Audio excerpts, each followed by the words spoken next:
بچوں کی تربیت سے متعلق اہم نکات۔ بچوں کی اچھی تربیت اہم بھی ہے اور محنت طلب امر بھی۔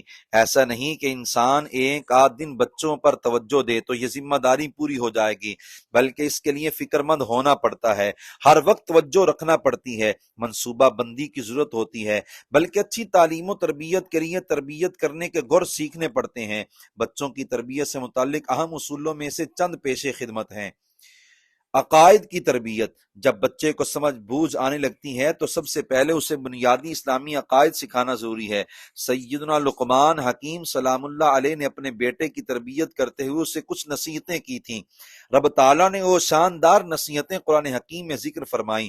پہلی نصیحت میں بنیادی عقیدہ سکھاتے ہوئے فرمایا، یا بنی لا تشرک باللہ ان الشرک لظلم عظیم، میرے بیٹے کسی کو اللہ کا شریک نہ کرنا، بے شک شرک یقیناً بہت بڑا ظلم ہے۔ تعلیم قرآن۔ بنیادی اسلامی عقائد کے بعد سب سے اہم یہ ہے کہ بچے کو قرآن مجید کی تعلیم دی جائے، صحیح تلفظ کے ساتھ پڑھنا سکھایا جائے اور اس کی عقل و فہم کے مطابق قرآنی واقعات و مضامین سنا کر اس کے دل میں قرآن کریم کی محبت ڈالی جائے۔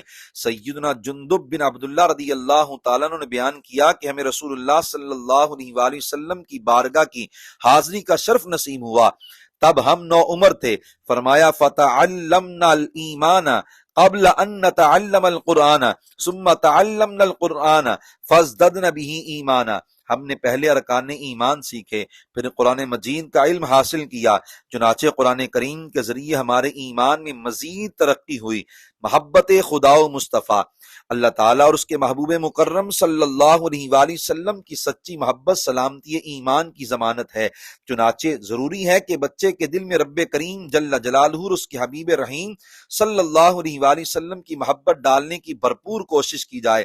رسول اللہ صلی اللہ علیہ وآلہ وسلم کے چچا زاد سیدنا عبداللہ بن عباس رضی اللہ تعالی عنہما نے بیان کیا کہ میں ایک روز سواری پر آقا کریم صلی اللہ علیہ وآلہ وسلم کے پیچھے حاضر تھا۔ آپ نے فرمایا، یا غلام انی اعلمک کلمات احفظ اللہ یحفظک، احفظ اللہ تجدہ تجاہک، اذا سألت فاسأل اللہ وَإِذَا فاستعن باللہ، یعنی لڑکے میں تمہیں چند کلمات سکھاتا ہوں، احکام الہیہ کی پابندی کرو، اللہ تعالیٰ تمہاری حفاظت فرمائے گا، حقوق خدا کا لحاظ رکھو، تم اس سے اپنے سامنے پاؤ گے، یعنی ہر جگہ اس کی خصوصی رحمت نصیب ہوگی۔ جب مانگو تو اللہ سے مانگو اور جب مدد طلب کرو تو اللہ سے مدد طلب کرو۔ پھر آپ صلی اللہ علیہ وآلہ وسلم نے انہیں عقیدہ تقدیر کی حسین تربیت عطا فرمائی۔ اکابر کے واقعات۔ بچہ جن لوگوں کی باتیں سنتا ہے ان سے پیار کرنے لگتا ہے اور ان جیسا بننے کی کوشش کرتا ہے، چنانچہ ضروری ہے کہ اسے رحمت عالم صلی اللہ علیہ وآلہ وسلم اور بزرگان دین کے حسین واقعات سنائے جائیں تاکہ اسے محبت بھی نصیب ہو اور اتباع کا شوق بھی۔ امام زین العابدین رضی اللہ تعالیٰ عنہ نے فرمایا، کننا نعلم مغازی النبی صلی اللہ علیہ وآلہ وسلم کما نعلم السورۃ من القرآن، ہمیں رسول اللہ صلی اللہ علیہ وآلہ وسلم کے غزوات مبارکہ کے واقعات ایسے سکھائے جاتے جیسے قرآن پاک کی تعلیم دی جاتی تھی۔ آداب کی تعلیم۔ بنیادی اسلامی عقائد و اعمال کے ساتھ ساتھ بچوں کو اسلامی آداب یعنی سنتیں اور مستحبات بھی سکھانے چاہیے۔ پروردہ آغوش نبوت سیدنا انس بن مالک رضی اللہ تعالیٰ عنہ فرماتے ہیں کہ مجھے رسول اللہ صلی اللہ علیہ وآلہ وسلم نے فرمایا، یا بنی اذا دخلت علی اہلک فسلم یکون برکۃ علیک وعلی اہل بیتک، بیٹے جب گھر والوں کے پاس جاؤ تو انہیں سلام کہو، تم پر بھی برکت ہوگی، تمہارے گھر والوں پر بھی برکت ہوگی۔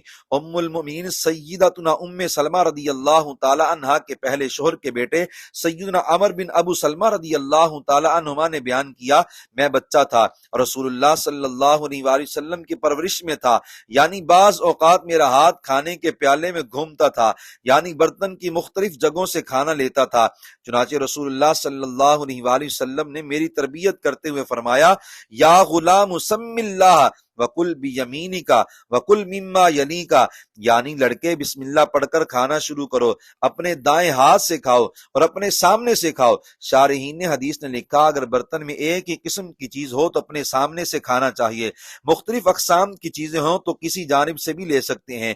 بری عادتوں سے بچانا، سب جانتے ہیں کہ بچپن کی عادتیں مشکل سے ہی چھوٹتی ہیں، چنانچہ یہ بھی ضروری ہے کہ بچے کو اچھی عادتیں سکھائی جائیں اور بری عادتوں سے روکا جائے۔ ام رسول صلی اللہ علیہ وآلہ وسلم سیدنا عباس کے شہزادے سیدنا عبداللہ رضی اللہ تعالی عنہما سے روایت ہے کہ ایک نوعمر شخص نے عرفات کے دن وہاں حاضر یعنی باپردہ عورتوں کی طرف دیکھا تو رسول اللہ صلی اللہ علیہ وآلہ وسلم نے اپنے دست مبارک سے ان کا چہرہ دوسری طرف پھیر کر فرمایا ان ھذا یوم من ملک فیہ سمعہ وبصرہ ولسانہ غفر لہ، آج وہ دن ہے کہ جو شخص اپنے کان، آنکھ اور زبان کو قابو میں رکھے اس کی مغفرت ہو جائے گی۔